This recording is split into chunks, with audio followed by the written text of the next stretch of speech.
Interview siya ngayon para mamasa yung pamilya pag-uwi. Bibigyan natin siya ng 500 pesos. Kuya, 1, 2, 3, 4, 5. Para kita.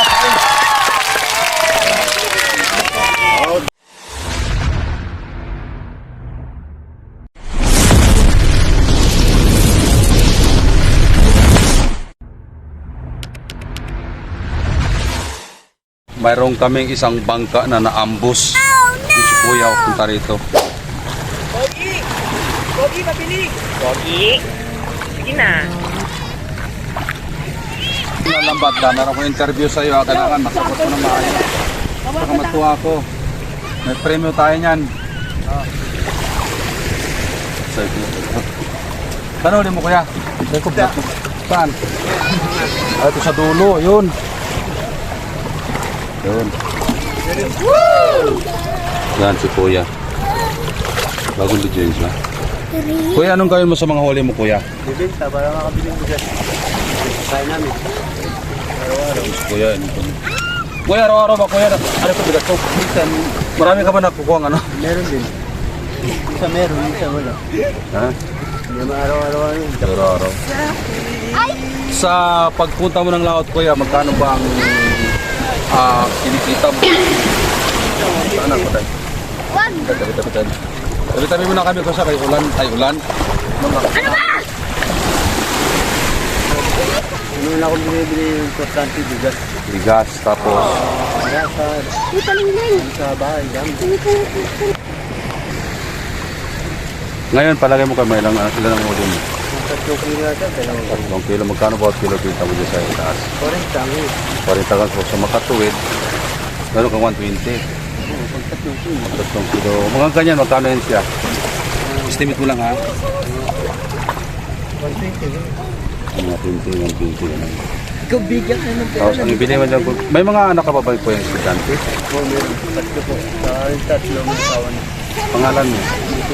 Si Anthony. Ha? Tuloy. Anthony Tutoy. Boys, Kasaul. si Kuya kasi nagpa-interview siya atin. Isa rin siya sa maglalambat dito na malit ng kanyang bangka kita mo. Tapos ang kinikita niya ganito, 3 kilo, mayroon siyang 100 plus. Tapos, ano pa yung iba Kuya na binibili mo sa mga kinikita mo? Kape. Kinamay. Yun. Isang araw yan Kuya, ganyan ang huli mo. Okay, hindi naman araw-araw may yung Yun. So ngayon Kuya, dahil pinaunlakan mo ako, para naman ko sa atin naman kasi hindi tutulong kundi magpapasaya tayo ng mga tao. Dahil ito si Kuya, naglalabat maghapon, ang kukuha lang niya is 3 kilong isda. Ngayon, ang sabi niya sa akin, kikita daw siya ng 120. Adi, di ba? Ganon. Ngayon, papayag ka ba na yung isda mo, bilhin ko ng 400? ano po, kung nasa inyo yun, ay sa akin sapat lang na ng presyo. Ibig sabihin, maliit man o malaki, parang pasalamat sa Panginoon na gano'n lang binigay sa'yo. Palakpakan naman natin si Kuya. Tatay, pagpalakpakan naman natin. Palakpak naman kayo mga baby.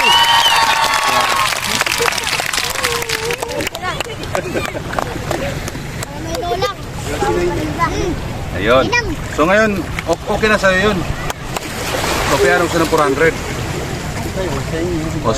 Super. Anong sabihin mo sa ating mga manonood ngayon? Ay, papasalamat ako sa mga nanonood. Mga bata na kala ko mamimili na ito pala na ito lang ano. Sana all. Na-surprise si Kuya. Na-surprise si Kuya Kos. Hindi, sa totoo lang, para naman masaya si Kuya. Pagdating niya, madagdagan yung kanyang mabili sa bahay para kay misis, para sa mga anak at pambaon para sa sunod na linggo. Dadagdagan natin yung pera ni Kuya. Ayan o. Gagawin natin gagawin natin ng 500 na lang para sigurado na. Kayo po, wala kayo. Yun. Tayo ka muna, tatay. Tayo ka muna. Hug muna tayong dalawa. Ayan. Ayan si Kuya. Ngayon, natuwa siya. Nung sabihin mo ulit, dahil sa 500 na bigay ko sa'yo dyan. Salamat po ako sa kumuha nitong si Kuya. Ang pangalan niyo? Kuya. Uy. Kuya. Kuya Koy TV. Kuya.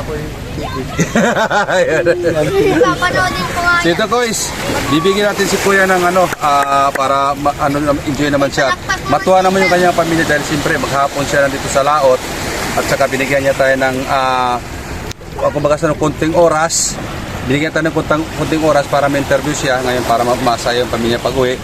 Bibigyan natin siya ng 500 pesos. Ito ya. 1,